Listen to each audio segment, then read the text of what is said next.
Welcome back to Doug Pagitt Radio on AM 950, the progressive voice in Minnesota, and DougPagittRadio.com. Joined by Bradley R.E. Wright, a Ph.D. sociology professor at the University of Connecticut, and his book, Upside, Surprising Good News About the State of Our World. Hey, Brad, this is John, the sidekick here. Got a question for you. Okay. Okay, so you got the Ph.D. You got Our sidekick's life's getting better? Well, I don't know, John. That's a good question. Not around here, they're not. Hold that thought, smarty pants. You've got the Ph.D. You've got the professorship at the University of Connecticut. Isn't it time to drop the R.E.? I mean, really. He thinks you're over-bragging with all the names. You're a man of many names.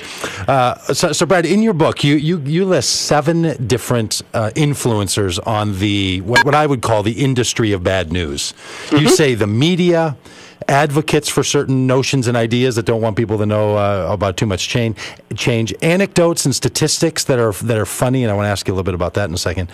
Short-term fluctuations being seen as the norm, the role of nostalgia, unrealistic expectations that people have on how good things ought to be. And then your 7th one, which I found interesting, was Christians. That you suggest that Christians are part of the problem. And if I was reading you right, you were trying to say there is this commitment to, in some streams of Christianity, to tell a story that the world is getting worse so that we can tell about the impending return of Jesus.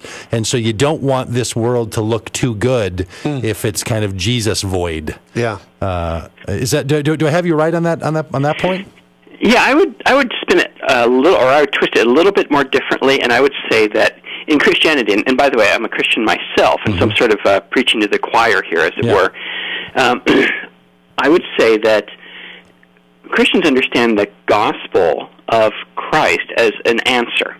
And so to get people to appreciate it and understand it, one sort of rhetorical approach is to highlight the problems that it'll solve. Mm-hmm.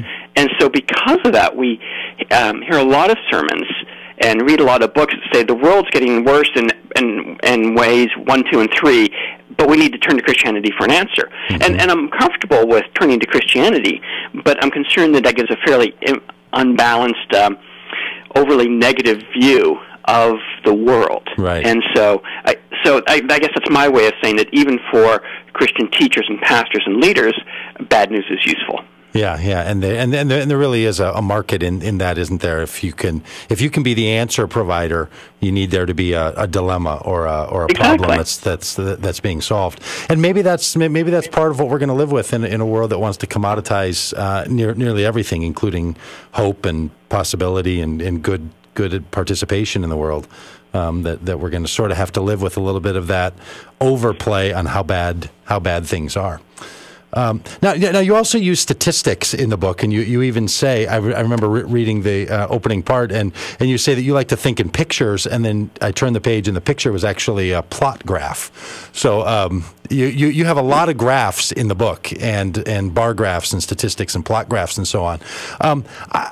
Will, our producer here on the show, said, hey, is some of this idea that things are getting better, is that being influenced because birth rates are up? Like, are some of the numbers about if things are good or bad, is a lot of that just funny statistical business that people who know their statistics well know how to kind of postulate? Well, first of all, good for Will for realizing that possibility, that whenever we see statistics, that we should be aware that if you torture them enough, you can get them to confess to anything. Yeah. But usually when it involves a change in population, I look at the rate. So, for example, crime rates have gone down over the last 20, 30 years, but the data that are relevant are not the number of crimes in the country, but rather the number of crimes per, say, 100,000 people. Because as you have more people, then presumably you have more crimes, and so we have to look at the crimes per person, as it were. Mm-hmm. But that's a great question, Will. Yeah, and these really are the fights that go on, right? I mean, this is some of the political fighting that goes on.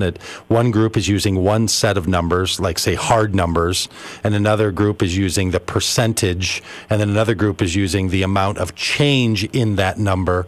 And so it just feels like we live in a world in which you can't really trust any of those numbers that you hear. And I'm sure as somebody who's a sociologist and does traffic in the world of statistics and makes meaning out of those statistics, is there any hope for us in a world in which numbers can be not just that they're manipulated, but that we're told different kinds of numbers? You know, like when someone says, you know, I have a friend that says, well, you know, being the tallest person in your family doesn't make you very tall, right?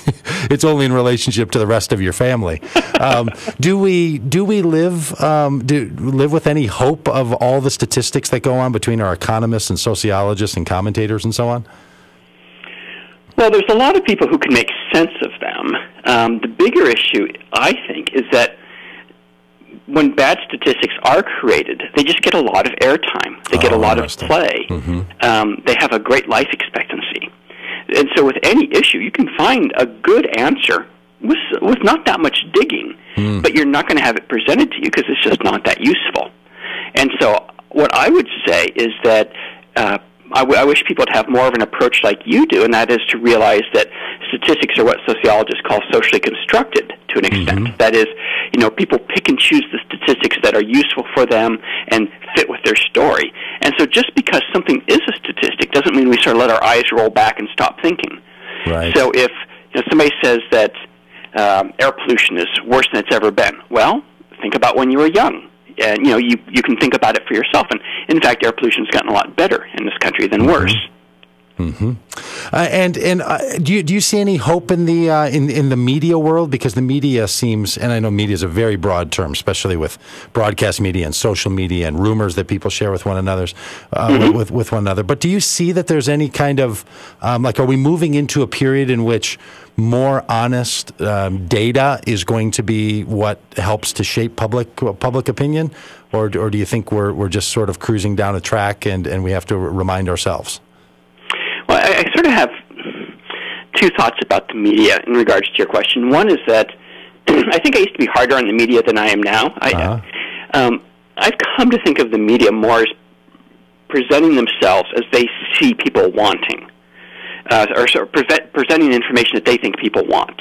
So more supplying what people demand rather than creating the demand themselves. My guess is that most people in the media would probably prefer to be a little less sensationalistic. But, you know, that's what sells. That's what keeps your program on the air. That's what keeps your newspapers in the rack. In terms of changes over time, you know, we live in a time with all this wonderful technology we have that it means you have a lot of voices out there. And for someone to be heard, they have to say something a lot different than other people, or there's a real incentive toward to being extreme.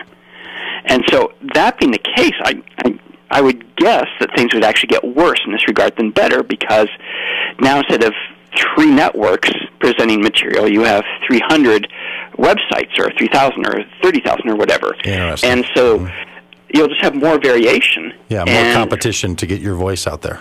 Exactly, and so more incentive to sort of have an extreme message. That's great. That's Brad Wright. His book is called Upside, Surprising Good News About the State of Our World.